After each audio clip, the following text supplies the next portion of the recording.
Más allá de las fronteras, Panamá es visto como un ejemplo de desarrollo económico, pero a nivel interno se percibe una desaceleración en varios sectores claves. ¿Cómo se explica esta contradicción? ¿Está pagando el país un precio por el despilfarro y la corrupción? ¿Se ha incentivado efectivamente la economía? Un panel de expertos pone hoy la economía nacional en el radar.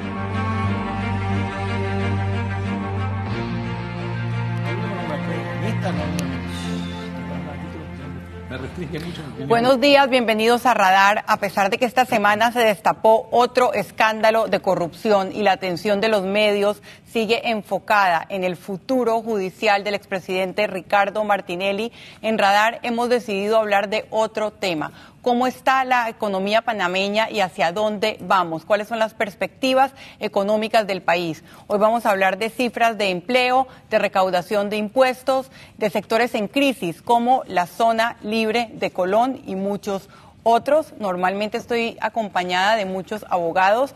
Hoy me rodean puros economistas, así que les paso a presentar nuestro panel de este domingo. Por este lado están Carlos Araúz, que es columnista de temas económicos, Luisa Turola, que es economista, Gustavo Villa, de la Superintendencia de Bancos y también economista, ¿correcto? Correcto. Así que están todos. Horacio Estriví, también economista y es asesor del Ministerio de Economía y Finanzas.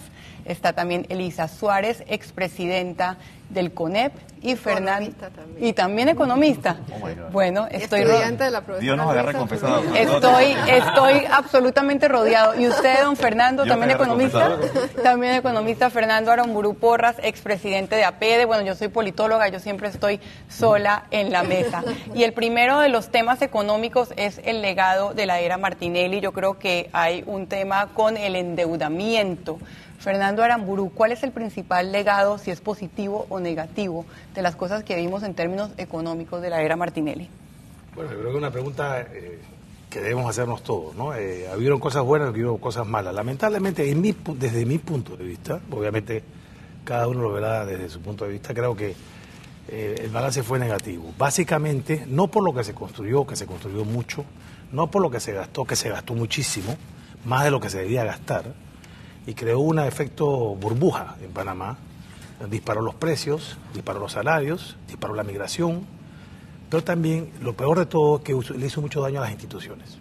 Estamos viendo cómo ha caído el índice de competitividad de Panamá. Para eso quizás la gente no lo entienda, pero es la competitividad relativa de Panamá versus los demás países. ¿Y por qué ha caído? Por las instituciones. No ha caído porque somos menos productivos, no ha caído porque somos menos eficientes. Ya nosotros demostramos que podemos generar riqueza.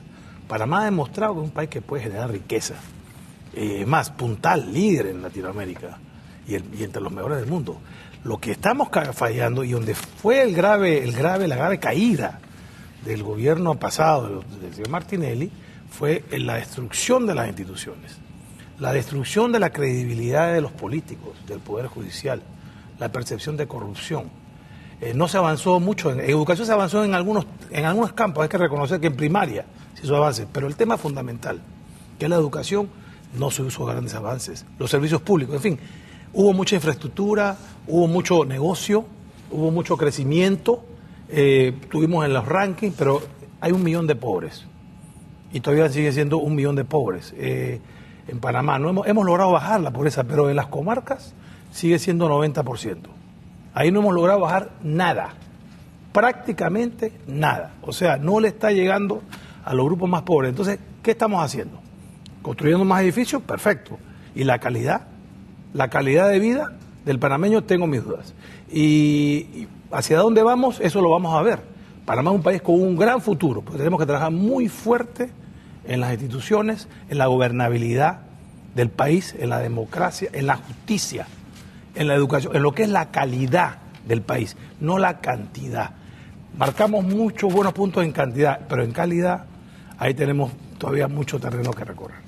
Cuando leamos los tweets, usted se dará cuenta, y esto lo quiero tirar a la mesa, que no es la percepción de los ciudadanos. Para los ciudadanos, el gobierno de Ricardo Martinelli, para muchos de ellos, fue exitoso en términos económicos porque, bueno, ustedes me pueden explicar que la economía estaba sobrecalentada, que no es sano crecer de esa manera, pero en las calles hay muchas personas que se preguntan o que sienten un estancamiento.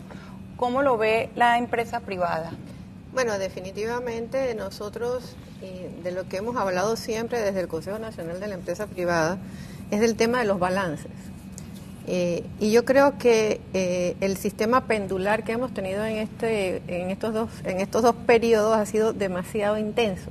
Hemos ido de un lado totalmente hacia el otro, y llegará un momento en que debemos estabilizar ese balance. Y eso se denota precisamente en que la gente en la calle siente que no tiene la misma cantidad de empleo que tenía antes. Sabemos que el desempleo, la tasa de desempleo subió casi 1 punto en el último año. Eso se refleja en mucha cantidad de personas. Yo te diría que a través de proyectos muy específicos se han perdido trabajos valiosos en provincias centrales, ni qué decir de lo que estamos hablando en este momento de Zona Libre de Colón. ¿Qué te puedo decir del sector construcción, verdad? Y entonces esa es la gente del trabajo del día a día. Evidentemente para ellos... Esa es la gente que escribe los tweets. Esa es la gente que siente que no tiene el mismo poder adquisitivo que tenía. Nos lo han demostrado, por ejemplo, las ferias de vivienda, donde entrando prácticamente las mismas cantidades de personas a comprar, no están comprando porque ya no tenemos ni siquiera oferta en los rangos que la gente puede pagar. Entonces, es toda una serie de cosas que han estado pasando que nos han llevado a nosotros como empresa privada a ver este crecimiento marcado de 6% que, advierto, no es bueno, es excelente. O sea, cualquier país del mundo quisiera tener en este momento un crecimiento del 6% y nosotros desde ningún punto de vista vamos a estar en contra de eso. Pero cuando hablamos de balances, es que mientras unos sectores han crecido mucho, otros han crecido muy moderadamente y otros ni siquiera han crecido, han retrocedido. Entonces, en esos que han crecido moderadamente se encuentra el 46% del empleo en este país. Por lo tanto, yo siento que de lo que se trata en este momento es de que como fuerzas en conjunto, y fíjese que lo quiero repetir, fuerzas en conjunto, gobierno, empresa privada, especialistas, sociedad civil. Yo cuando hablo de sociedad civil sí digo sociedad civil organizada y representativa, para referirme a una sociedad civil muy específica, como los gremios, por ejemplo. Nosotros sí creemos que tenemos que estructurar, ahí estoy muy de acuerdo con Fernando, una conversación del tema económico que tiene que ir más allá del tema solamente que sentimos que hemos quedado en este momento, que es el tema de la corrupción. Ese tema está bien, yo creo que lo hemos estado viendo mejorarse sustancialmente, pero no nos podemos quedar ahí. Nosotros tenemos que pasar esa etapa. Y para mí lo que ha ocurrido es un efecto semáforo, y yo le digo un efecto semáforo agravado. Usted sabe que cuando arranca el semáforo y se pone en verde, comienzan los carros a andar, pero desde el momento en que le llega el último carro a poder pasar, pues pasa un tiempo. Pero si además los carros que están adelante no arrancan a la velocidad que tienen que hacerlo, entonces más demoran los que están atrás. ¿Y cuáles son los carros que van adelante? Bueno, los carros que van adelante son sectores muy específicos de la economía, que los que están aquí especialistas les podrán decir con más electricidad, gas, agua, servicios sociales y de salud privada, interacción financiera. Esos son los pilares en este momento de la economía. Pero lo que nosotros tratamos y lo que nosotros queremos es que los números y esa percepción que tenemos de que no tenemos el mismo poder adquisitivo en el pueblo que sale todos los días, a pesar de que tenemos regulaciones de canasta básica, además de que nos han dado una cantidad impresionante de subsidios, además de que se están haciendo proyectos súper interesantes en el sector construcción, como es el tema de Colón, que me parece maravilloso. Al mismo tiempo tienes, mirándote al lado, un tema como Zona Libre de Colón. Entonces yo creo que se trata de escucharnos más y no solamente oírnos, porque yo creo que lo que ha estado ocurriendo hasta ahora es que solamente nos oímos y no nos escuchamos, y en esto involucro, y lo tenemos que hacer, también al órgano legislativo con un peso importante en la toma de decisiones. Y yo insistiría, dicen que no, pero yo siempre he creído que en Panamá sigue faltándonos, modernizado o no, un Ministerio de Planificación y Política Económica. Nosotros tenemos que volver a una estructura donde todos sepamos hacia dónde vamos y qué vamos a hacer. Quieren cambiarle el nombre, quieren modernizarlo, quieren que no sea con el estilo que existía antes. Bueno, maravilloso, pero ahorita no lo tenemos. Y falta esa planificación. Horacio Estriví, ¿qué está haciendo el gobierno para incentivar ese efecto semáforo del que habla la señora Suárez? Buenas tardes, Sabrina, gracias por esta oportunidad. Yo creo que toda la mesa coincide en el hecho de que el crecimiento que teníamos no solamente era insostenible, sino inclusive era nocivo.